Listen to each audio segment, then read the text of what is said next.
ಬೆಳಗಾವಿಗಾಗಿ ಕಾಂಗ್ರೆಸ್ ನಾಯಕರಲ್ಲೇ ಬಡಿದಾಟ ನಡೀತಾ ಇದೆ. ನಿನ್ನೆ ಕೂಡ ಸುರ್ಜೇವಾಲಾ ಎದುರಲ್ಲೇ ಜಟಾಪಟಿಯಾಯಿತು. ಬೆಳಗಾವಿ ಡಿಸಿಸಿ ಕಟ್ಟಡ ಕಟ್ಟಿಸಿದ್ದು ಲಕ್ಷ್ಮೀ ಹೆಬ್ಬಾಳ್ಕರ್ ಅಂತ ಡಿಸಿಎಂ ಹೇಳ್ತಾ ಇದ್ದಂತೆ ಸಚಿವ ಸತೀಶ್ ಜಾರಕಿಹೊಳಿ ಸಿಡಿದೆದ್ರು. ಡಿಕೆ ಮಾತಿಗೆ ತಿರುಗೇಟು ಕೊಟ್ರು.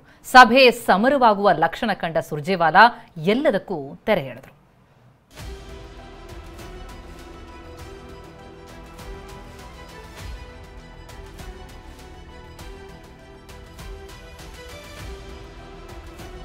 ಶಾಸಕಾಂಗ ಸಭೆಯಲ್ಲಿ ಬೆಳಗಾವಿ ಟಾಪ್ 5.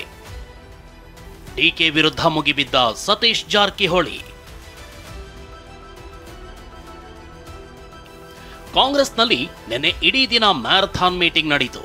ಅದರಲ್ಲೂ ನಿನ್ನೆ ಸಂಜೆ ನಡೆದ ಕಾಂಗ್ರೆಸ್ ಶಾಸಕಾಂಗ ಸಭೆಯಲ್ಲಿ ಬೆಳಗಾವಿ ನಾಯಕರ ಟಾಕ್ ಫೈಟ್ ಎಲ್ಲರೂ ಶಾಕ್ ಆಗುವಂತೆ ಮಾಡಿದೆ.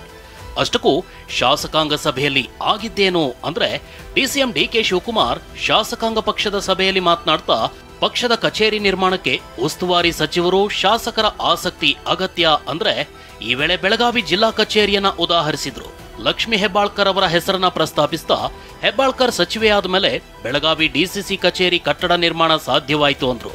ಡಿಸಿಎಂ ಡಿಕೆ ಹೇಳಿದ ಮಾತು ಲೋಕೋಪಯೋಗಿ ಸಚಿವ ಸತೀಶ್ ಜಾರಕಿಹೊಳಿ ಅವರಿಗೆ ಕಸಿವಿಸಿ ಉಂಟು ಮಾಡಿತು. ಕೂಡಲೇ ಸತೀಶ್ ಜಾರಕಿಹೊಳಿ ಸಿಟ್ಟಿಗೆದ್ದು ಮೈಕ್ ಹಿಡಿದು ಡಿಕೆ ವಿರುದ್ಧ ಮುಗಿಬಿದ್ರು.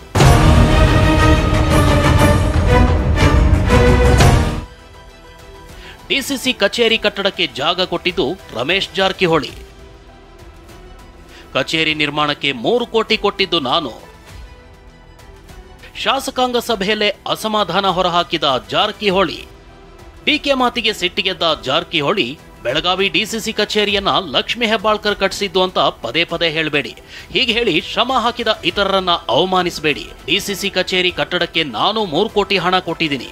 ರಮೇಶ್ ಜಾರಕಿಹೊಳಿ ಕಟ್ಟಡ ನಿರ್ಮಾಣಕ್ಕೆ ಜಾಗ ಕೊಟ್ಟಿದ್ದಾರೆ ಅಂತ ಹೇಳ್ತಾ ತಮ್ಮ ಅಸಮಾಧಾನವನ್ನ ಬಹಿರಂಗವಾಗಿ ಶಾಸಕಾಂಗ ಸಭೆಯಲ್ಲೇ ಹೊರಹಾಕಿದ್ರು. ಈ ವೇಳೆ ಮಧ್ಯಪ್ರವೇಶಿಸಿದ ಲಕ್ಷ್ಮೀ ಹೆಬ್ಬಾಳ್ಕರ್ ಹಲವು ವರ್ಷಗಳಿಂದ ಉಸ್ತುವಾರಿ ಸಚಿವರಾಗಿದ್ರು ಪಕ್ಷದ ಕಚೇರಿ ಜಿಲ್ಲೆಯಲ್ಲಿರಲಿಲ್ಲ.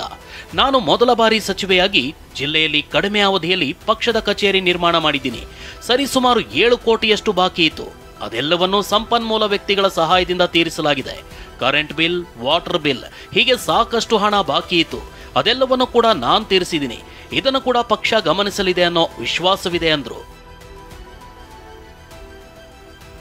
ಸಚಿವರ ವಾಕ್ಸಮರ ಜೋರಾಗ್ತಿದ್ದಂತೆ ಮಧ್ಯಪ್ರವೇಶಿಸಿದ ಸಿಎಂ, ಡಿಸಿಎಂ ಹಾಗೂ ಸುರ್ಜೇವಾಲಾ, ಸದ್ಯ ಪಕ್ಷದ ಕಚೇರಿ ಆಯ್ತಲ್ಲ ಬಿಡಿ, ಈ ಬಗ್ಗೆ ಚರ್ಚೆ ಬೇಡ, ಇದೇ ರೀತಿ ಉಳಿದ ಜಿಲ್ಲೆಯಲ್ಲೂ ಪಕ್ಷಕ್ಕಾಗಿ ಒಗ್ಗಟ್ಟಾಗಿ ಕೆಲಸ ಮಾಡಿ ಅಂತ ಸಲಹೆ ನೀಡಿ ಇಬ್ಬರನ್ನೂ ಸಮಾಧಾನ ಪಡಿಸಿದ್ರು.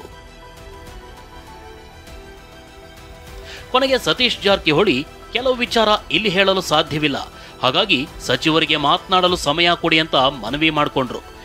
ಇಂದು ಸಚಿವ ಸತೀಶ್ ಜಾರಕಿಹೊಳಿ ಸುರ್ಜೇವಾಲಾರನ್ನ ಭೇಟಿಯಾಗಲಿದ್ದು ತಮ್ಮ ಅಸಮಾಧಾನ ಹೊರಹಾಕುವ ಸಾಧ್ಯತೆ ಇದೆ. ಪ್ರಸನ್ನ ಗಾಂವ್ಕರ್, ಟಿವಿ9 ಬೆಂಗಳೂರು.